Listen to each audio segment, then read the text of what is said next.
देखिए जब चाइना जिस अंदाज में काम करता है और बिजनेस को लेकर जिस तरह से उसने अपने पैर पसारे हैं सिर्फ एशियन कॉन्टिनेंट में ही नहीं लेकिन ओवरऑल वर्ल्ड में जो उनकी बिजनेस को लेकर स्ट्रैटेजी है, अगर चाइना पर अमेरिका के उठाए हुए कदमों का इम्पैक्ट उनको टेंशन देता है, तो भारत के लिए यहाँ पर क्या अपॉर्चुनिटी डेवलप होते हुए आप देख रहे हैं? पहली तो बात, अगर आप देखिए जो वर्ल्ड ऑर्डर है, और एक तरफ दो मेच्योर लीडर हैं with like at least 10 years of experience, PM Modi और प्रेसिडेंट शी जिनपिंग जो अपनी पोजीशन में है, और ट्रम्प अभी आए हैं, जो ज्यादातर ये जो अनाउंसमेंट वो एक अपने फॉलोअर्स को यूफोरिया या वो करने के लिए वो स्टेटमेंट्स यूज कर रहे हैं।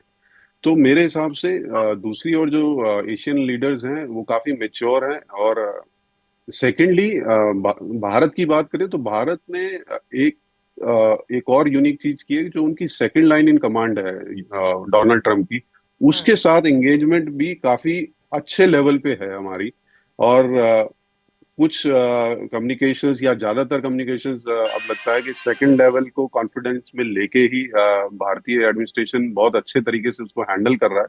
और इस अनाउंसमेंट से पहले हमारे जो कॉमर्स मिनिस्टर थे वो एटलीस्ट काफी दिन वहाँ थे डिस्कशंस के लिए, और काफी लंबा डिस्कशंस हुआ। तो एज एम्बेसडर मैम कह रहे थे, तो हम काफी एडवांस स्टेज में हैं।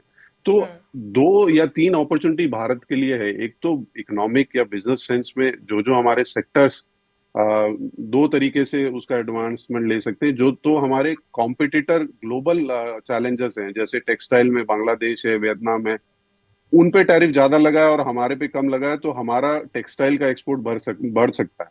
सेकेंडली, अगर सेक्टोरल आर्म फार्मास्यूटिकल जो पूरा ही एग्जाम्प्ट किया गया है और वो हमारा ग्रोइंग मार्केट है, तो वो भी बढ़ सकता है।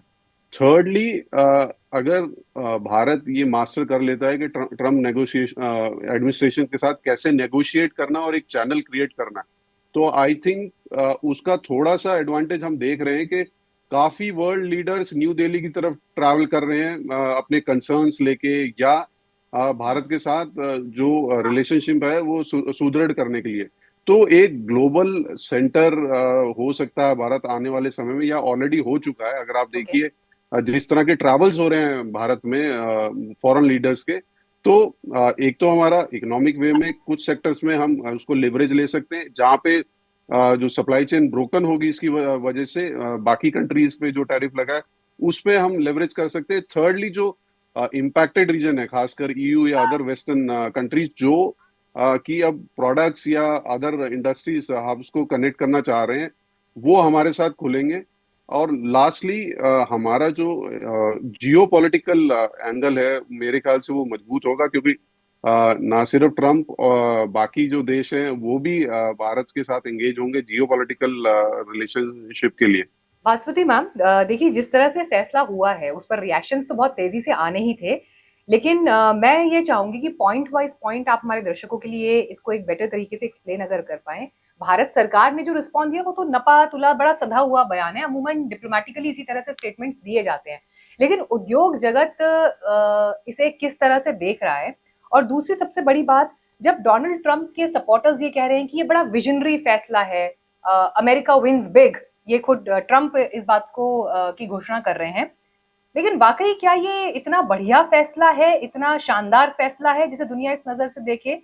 क्योंकि जो आपके एलाइज हैं, आपके एलाइज पर भी तो इसका एक नेगेटिव इम्पैक्ट आया ना, जिनके साथ आप आपके अच्छे संबंध रहे हैं, अगर उन पर भी आप इतना कड़ा टैरिफ लगा रहे हैं, तो ये आगे चलकर क्या वर्ल्ड ऑर्डर को प्रभावित करेगा, इन ग्लोबली जो देशों के आपस में रिश्ते हैं उसको प्रभावित करेगा? मीनाक्षी जी, सबसे पहले जैसे प्रसून जी ने कहा, इसको पहले एग्जामिन करना है हमारे अपने इंडियन पर्सपेक्टिव से। और एब्सोल्युटली। जैसे जैसे उन्होंने समझाया कि हमारे कुछ सेक्टर्स इम्पैक्टेड नहीं है, और जो इम्पैक्टेड है वो हम पीछे से इसके बारे में नेगोशिएट कर रहे हैं। ये बहुत इंपॉर्टेंट है समझना कि डोनाल्ड ट्रंप जो है वो ट्रांजैक्शनल बिजनेस प्रेसिडेंट है, फर्स्ट एंड फॉरमोस्ट। वो पॉलिटिशियन नहीं है, पहले ट्रांजैक्शनल बिजनेस प्रेसिडेंट है। तो वो अनाउंसमेंट करके ये हम लोगों के ऊपर तो है ही प्रेशर टैक्टिक, बट जो औरों के ऊपर जैसे यूरोपियन यूनियन जिनके हेड ने टीवी पे कहा, आज सुबह मैंने बीबीसी में सुना कि उन्होंने कहा कि आप एक यूरोपियन कंट्री को टारगेट करोगे तो पूरे ईयू आपको टारगेट करेंगे। तो वो जो है वो मसला कुछ और ही है, क्योंकि वहां पर एंटेगनिस्टिक तरीके से वो प्रॉब्लम को फेस कर रहे हैं यूरोपियन यूनियन, चाइना और यूनाइटेड स्टेट्स। जो इंडिया है, जो जापान है और जो वियतनाम है, हम तीनों देश इसको बहुत कामली बिहाइंड द डोर सेटल कर रहे हैं, ताकि इसका जो इम्पैक्ट है मिनिमम हो। और ये आज कह रहे हैं 26%, पर हो सकता है कि 3-4 दिन के बाद में कुछ परसेंटेज रोल बैक करेंगे, जैसे औरों के साथ भी किया है।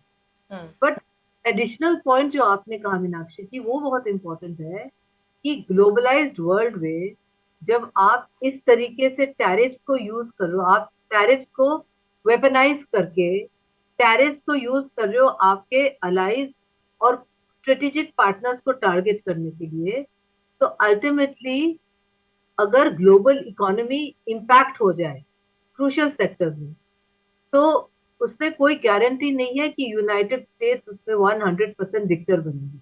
जैसे कि ऑटोमोबाइल इंडस्ट्री यूएस के लिए बहुत इंपॉर्टेंट है।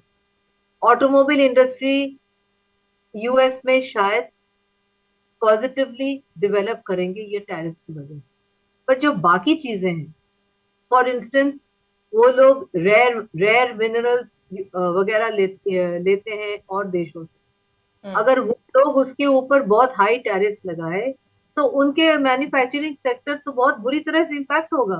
क्योंकि आज की जो दुनिया दुनिया है 2025 पे, उसमें according to international trading system आप सिर्फ वहां पर यूनिलैटरल थ्रोन के ऊपर बैठ के आप औरों के ऊपर टैरिफ थ्रो कर रहे हो। वो लोग अगर टैरिफ के साथ आपको हिट करे तो आपकी इकोनॉमी भी हिट होगा, पर हम लोग उस कैटेगरी में नहीं है। हम लोग उस कैटेगरी में है जो शुरू से क्लियरली कहा कि हमें इसको क्वाइटली नेगोशिएट करके सॉर्ट आउट करना है। उस कैटेगरी में मैं देखती हूँ दो और देश हैं, जापान एंड वियतनाम। ये तीन देश क्वाइटली नेगोशिएट करके इसको सॉर्ट आउट कर रहे हैं। And as far as Indian business is concern, मैंने तो अभी तक जो मैं फॉलो कर रही थी नेट वगैरह में, इसका इम्पैक्ट अभी तक तो इतनी स्ट्रांग नहीं है हमारी इकोनॉमी के ऊपर। और अगर हम इसको 1 हफ्ते 10 दिन में रिजॉल्व कर सकते हैं तो इम्पैक्ट ज्यादा नहीं होगा। आई वुड से कि impact will be very bad you के ऊपर, जो कॉन्फ्रंटेशनल पाथ पे जा रहे हैं ट्रम्प के साथ।